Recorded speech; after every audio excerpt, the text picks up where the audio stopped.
closer then? Does that help? Perhaps. So, well, you're going on a trip, YouTube. There's Stacy. You got more Stacy there. I don't like just that. what everybody needs. Don't like that.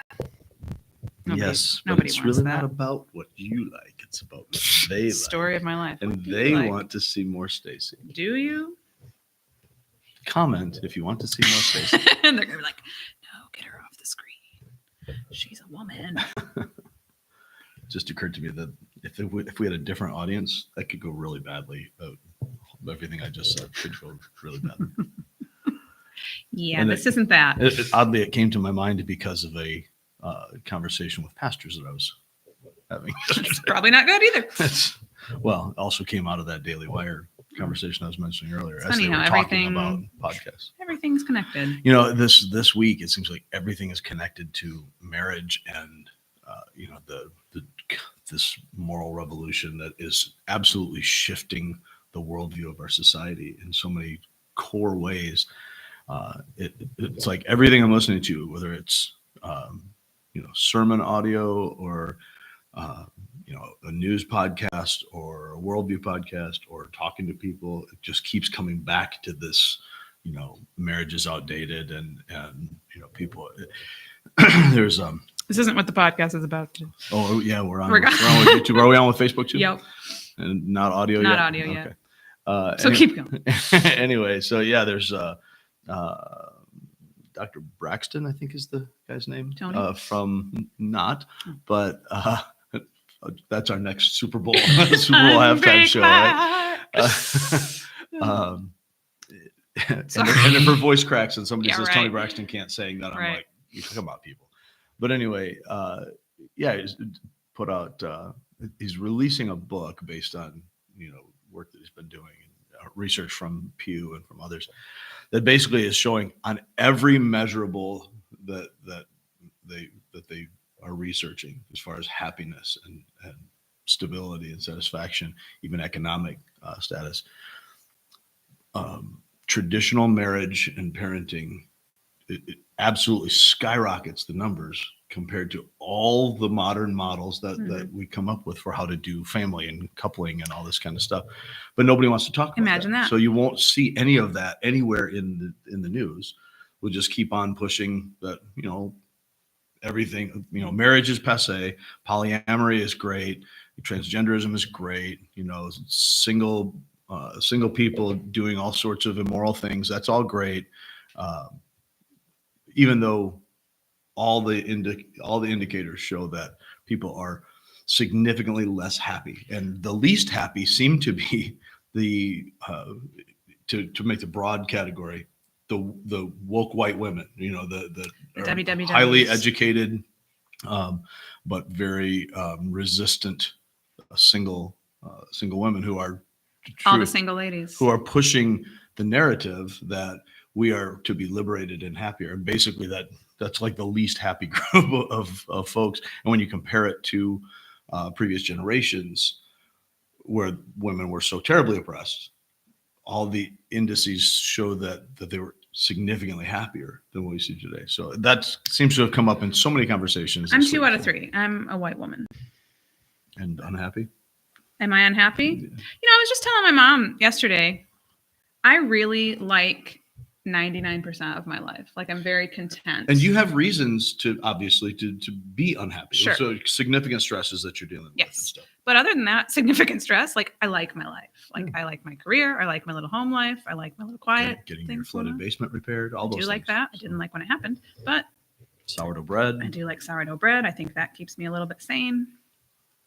This wonderful podcast. I love this podcast. Just shocked that wasn't at the top of your list. That this wonderful podcast. I thought it was assumed. The stabilizing and buoying effect that we. If I didn't have this podcast, said no one ever. If I didn't have this podcast, I could have a much better expenditure of my time. I'm sure that's what most people are thinking. Hold on, someone's at my house.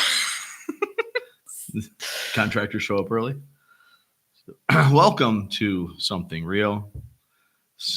I'm sorry. I'm looking something at to check house. your doorbell about. Oh, shoot, they are, and I didn't even unlock. Ooh, that's not good. Uh-oh. They're an hour early. Anyway, that's not good. Do you need to go? No. All right. It'll be okay. Welcome to the home of professional podcasting. Yeah. as we have established, it's good enough. Now I'm anxious. Anyway. But 99% of your life. Fine. Let's go to 98. The percentage is dropping. Let's bump it down to 98. It's dropping as we go. It's an hour early. Don't do that. Anyway. So, hey, it's okay. My contractor's 3 years late. So, well, what are you going to do? Anywho, what are we talking about? Because now I'm totally distracted. Proof and power. So we're talking about the reality that our hope in an unjust world is the perfect justice of our returning King. And so as we've been pushing through 2 Thessalonians, we're pushing through. We're in chapter 1, but it's only 3 chapters. So, we're going to go through. We're a third of the way there. But as we've been, walking through this, we took the overview initially to look at the entire, the whole package of how Paul lays out the letter and what his point is.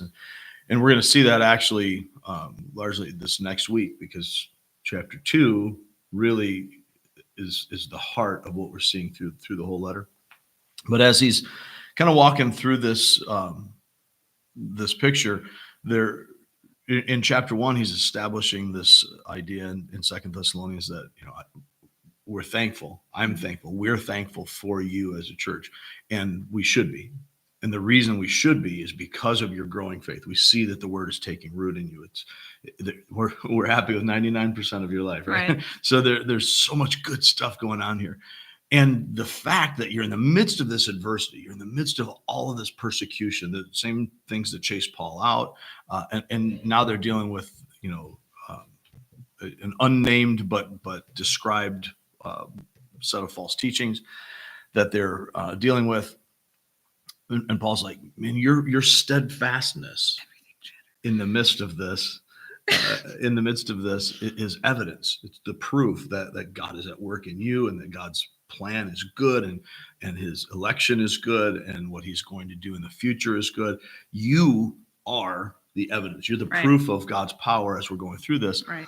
And then in chapter 2, he'll describe what that power looks like. But this whole idea, as he's talking to them in chapter 1, is, look, you got great stuff. You're the evidence of it. And God's going to deal with those who are persecuting you. He's got all these who are bringing you trouble. God will bring trouble to them.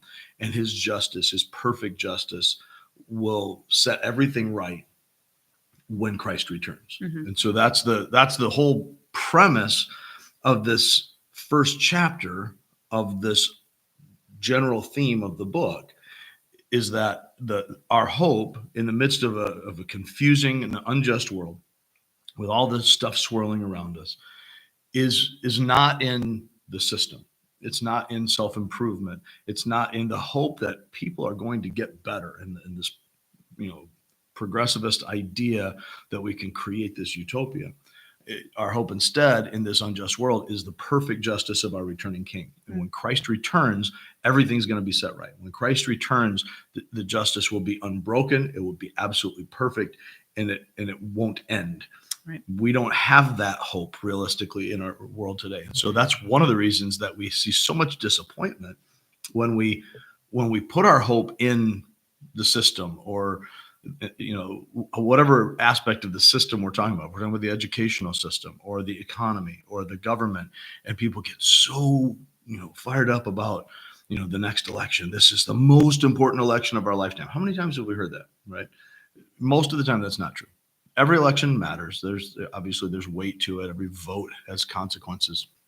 But to think that at any point, if my guy gets elected, or if your guy gets elected, or there's a sweeping reform or revival or any of these things, those are all wonderful things. Mm-hmm. But that can't be our hope, because it doesn't and it can't last. And the side note, yeah, Bobby Kennedy had a great Super Bowl. That was I really loved that. Yeah, I think a lot of people love that, and just because we were talking about Super Bowl politically, I don't think the guys got. No, I don't either. I don't either. But that was a great ad. This would be, somebody pointed out, I think it was Suzanne said during the Super Bowl, this is the best opportunity for a third party candidate to come in, because most of the country doesn't seem to like either candidate. Right. Anyway. And I don't know how realistic that is, as far as most don't like either one, but I think overall, we as a people are not overly satisfied with our choices. Right. As I've said so many times, our choices here, the people that we are choosing from, the people that we're voting for, that we're electing, are a representation, a reflection of who we are as a people. Mm-hmm. If we were different in our society, if our values were different, if the things that we thought were important were different, then we would see different candidates on the ticket. But we don't. We have, these folks, because whatever else we say with our words, they are a reflection of our values. Right. And so, anyhow, but yeah, I mean, I might vote for a third party candidate if there were someone who reflected my values. Mm-hmm. Kennedy doesn't reflect my values. And so anyway, there's just a lot to it. Good on his marketing team though. Yeah, I thought it was brilliant. And, I didn't realize until afterwards, they didn't just like make that new ad. That was an actual John Kennedy, 1960 ad. I wasn't born yet. But, loved the vibe. It was awesome. Yeah. But to just take his face and superimpose it over his uncle, that's pretty dang awesome. Yeah. It was just smart. It was a smart thing. But Robert Kennedy is not going to save the world. Right. Donald Trump is not going to save the world. Joe Biden is not going to save the world. And this podcast is not going to save the world. But that's a fact. But Jesus Christ is. He will.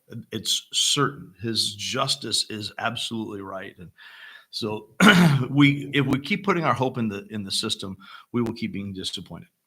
We can't otherwise. And we've talked about that on a not a national level, but on a personal level. Right. How many times have we been hopeful that the system would do this or the system would do that, that somebody would see a thing and would see justice done? Because these are the people that you are told are going to do things.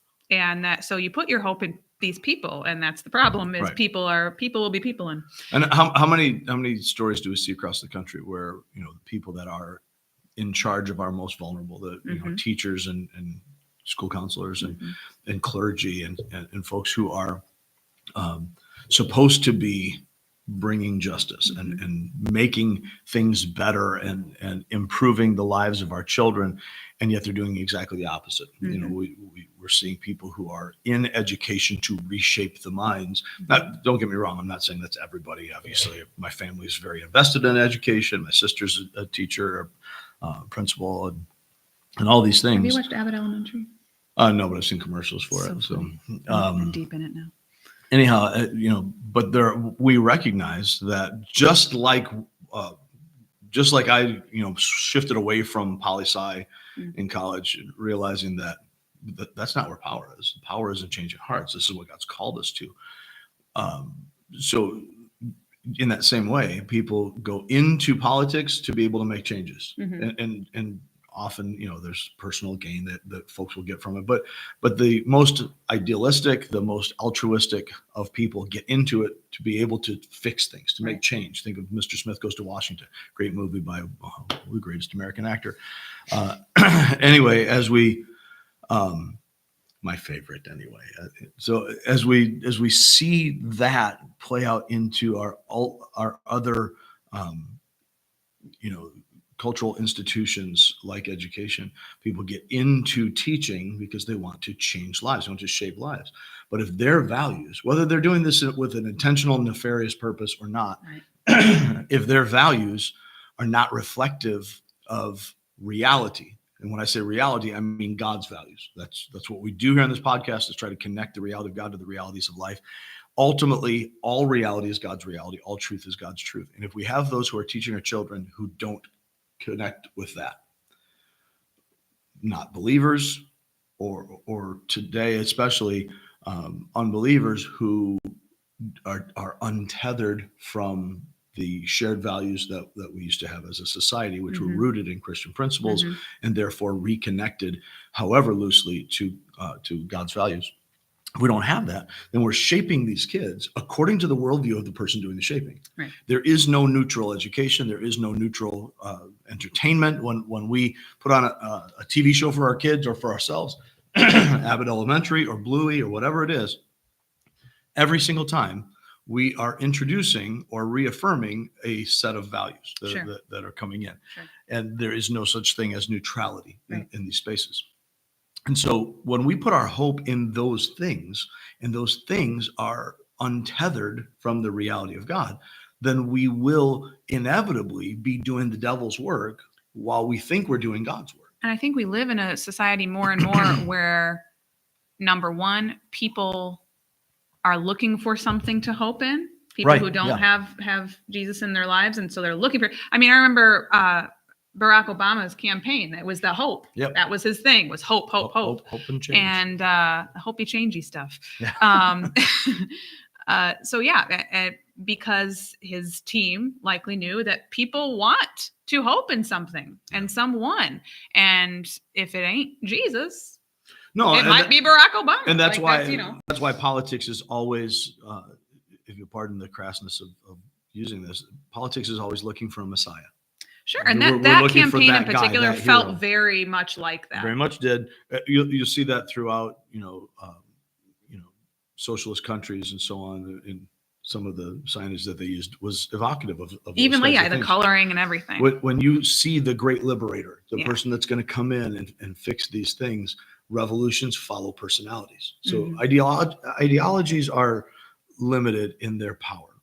That's something that comes in underneath, right? So we're going to have that from within, but that's the change in ideology, change in worldview. That's a generational type change, but people follow personalities. Sure. So when you have this, and again, even look at the phenomenon of Donald Trump. Sure. Love him or hate him, the dude is a steamroller, right? You can't ignore a phenomenon, right? And has been for 50 years, for as long as I can remember. He's been in the American consciousness. Well, it's funny because, in the, whatever it was, late 90s, early 2000s, when he had his show, the, whatever it was. Apprentice, yeah. Everyone loved him. And all of its spinoffs. Everyone loved him. Yep. And, when he was a Democrat hanging out at the Playboy Mansion, everybody loved him. Yeah. And he was a great, wonderful dude. And then when he is a Republican hanging out at the same places, saying the same things, well, actually saying less, but those things were still part of him in his history. Now all of a sudden you hate him for the same things that you loved him for before. Right. Again, that speaks to the cultural personality that we deal with. Now I'm thinking of an 80s metal band, and as we're seeing our hope, like you said, we're hoping for hope. We're clinging to something. We want this messianic figure. We just don't want the actual Messiah. Right. And so then we end up disappointed, right? And again, when we're expecting, when we're expecting things that are unrealistic, that can't be delivered, then disappointment is inevitable. Right. And I said Sunday that it's an immutable reality that imperfect systems developed and implemented by sinful people inevitably lack the ability to bring real and lasting justice. Right. We can't have in an imperfect world a perfect system. Sure. Because it's run by imperfect people with imperfect logic. And because our thinking is clouded, and couple that with just the math of we all have different brains. And so we're not coming to the same conclusions. So then you have compromise on various things. If you had a perfect system, we'd compromise our way out of it. And sometimes we compromise our way closer to it, but we don't get to perfection out of imperfection. That can't work. So whatever you put your hope in, if it, you're going to be disappointed as long as there's people behind it. So that's what Paul's saying here is the hope that we have doesn't come from ourselves. Right. As he's thanking God for what is happening in Thessalonian church, he's saying to them, we thank God for you. We ought to thank God for you. We thank God for you constantly. We praise God for what's happening here because it isn't from you. Now these are implicit things as you read the text, but he's not stating explicitly as he does elsewhere. He does in his other letters. Look, our boasting is only in God. There's nothing good in you. There's nothing good in me. It's only Christ. It's implicit in the way he says it to the Thessalonians. But we see that the life of the church is entirely from God. As he's thanking them for their growth, or thanking God for their growth, that's kind of the point. This growth isn't because you're so much better than other people. This growth is because God has granted you this growth. He's given you faith. He's given you steadfastness. He's chosen you, and he is causing you to persevere in the midst of this adversity. And your persevering in the midst of adversity is the evidence of that. And so that's his whole focus here in this first chapter is, look, you are the evidence. Those who belong to Christ are personally invested in one another's spiritual welfare. I didn't say warfare this time.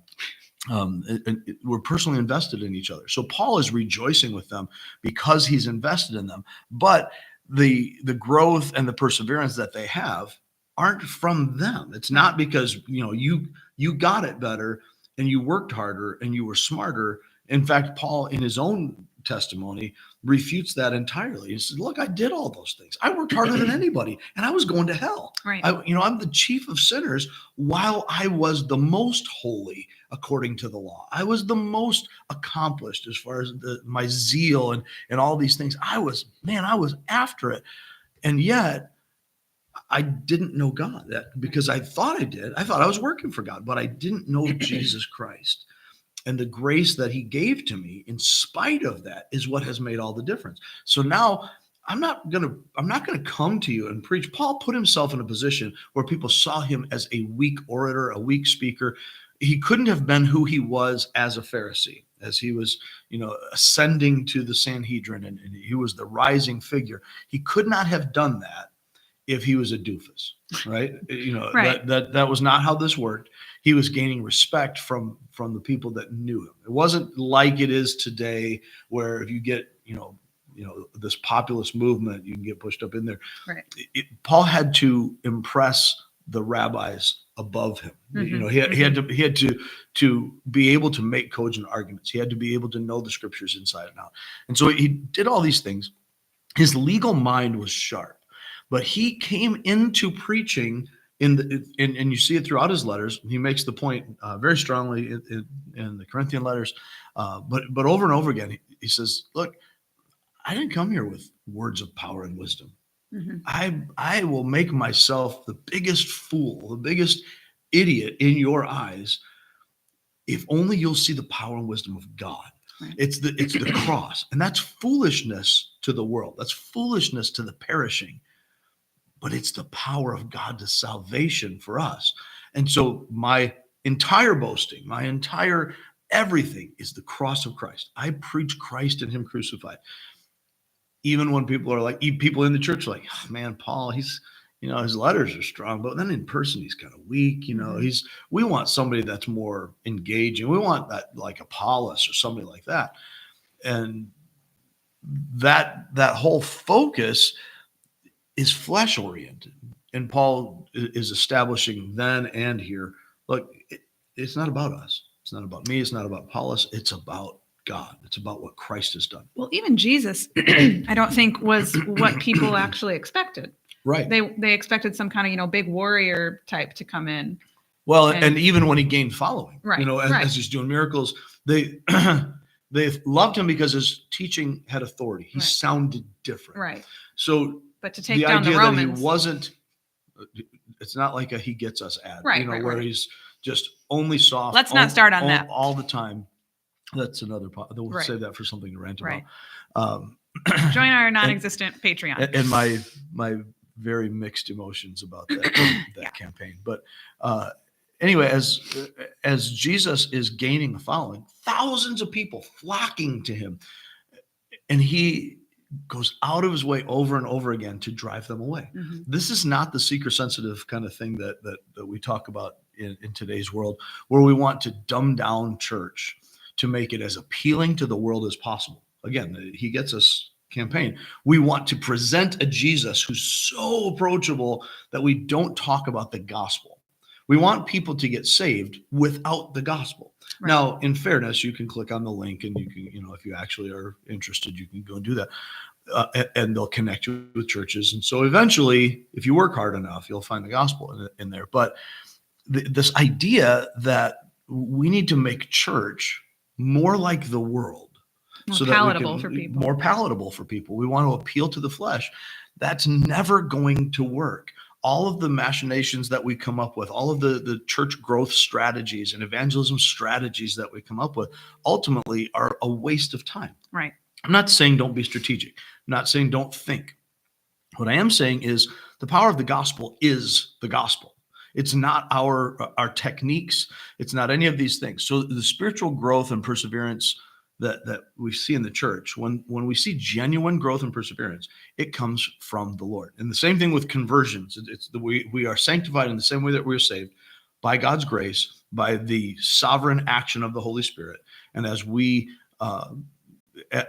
grow, we recognize, oh, wait a minute. The only reason I'm growing is because God is making me grow, right? And so these are the things that Paul is pointing out here. And then he goes on to root that in the idea that God's judgment, God's decisions are perfectly just and certain. So the evidence of what is going on in the church, in the midst of the adversity that they're doing, that steadfast discipleship is the proof that God finishes what he starts, that he called them, he brought them into faith, and now he's developing that faith. So he didn't call them and then leave them abandoned. Right. And that's the picture that Paul is establishing here. And throughout his letters, we see John do the same kind of thing in 1 John in particular. And John points out those who have fallen away, the ex-evangelicals of the first century or today, the reason that they left us is because they never actually belonged to us. They had the flesh, they had the trappings of it. It looked like faith, but it wasn't faith. Faith is something that comes from God. And when God gives it, God doesn't remove it. He doesn't remove that gift of faith. And so we enter into a relationship that can't be undone. And the evidence that we're in that is that we remain, that we persevere, that we might refer to it as perseverance of the saints. Those who are familiar with, the Remonstrance and Calvinist debate, as they're in the TULIP acronym that didn't come from the Calvinists, but came from those who opposed the Calvinists. The perseverance of the saints is one of the doctrines of grace that comes up in there.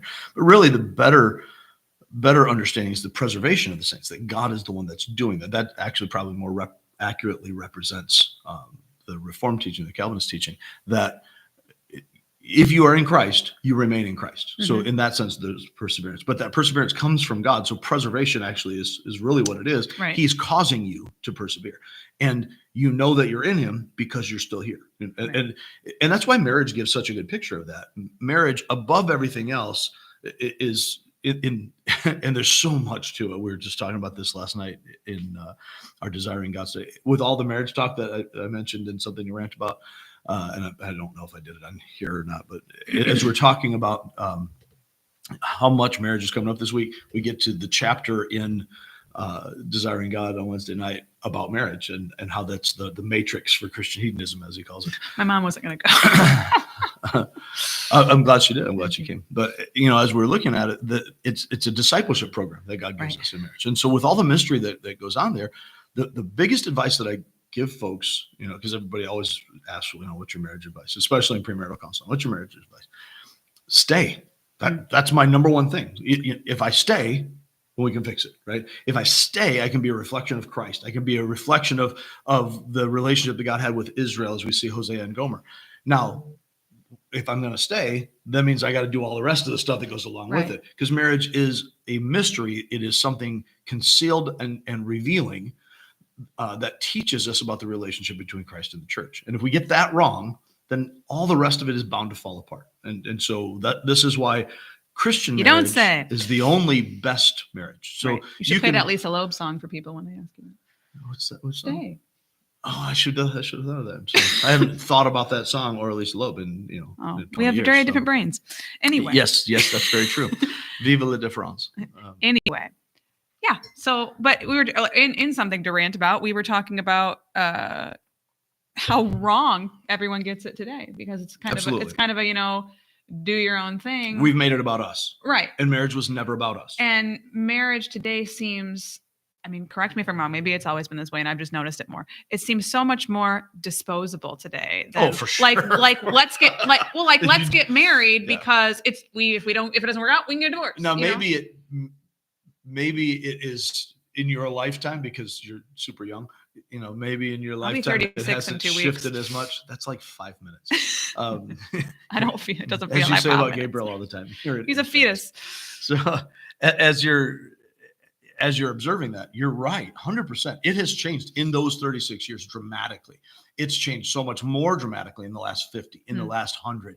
And really, we saw this in the late 19th century with the emphasis on feelings and romance and being in love in a way that was foreign to most of human history. Not that it was ever not present, but the emphasis and the value of it was elevated in the especially the late 19th century. But since the 70s and the advent of this idea of a soulmate kind of thing, that has been the most destructive thing that I can think of for marriage, in that when things are wrong, well, I obviously married the wrong person, right? So my soulmate is out there somewhere. Right. So I'm unhappy. I need to go find my soulmate. Right. So it's led to so many affairs, and it's led to I think it's largely led to the ubiquity of pornography that we see today, the fantasy mentality that there's something out there outside of this beautiful thing where I can find happiness and fulfillment. It's a lie. It always fails to deliver.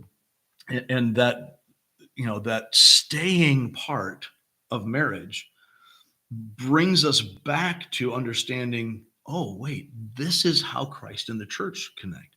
God's staying love for his unfaithful bride.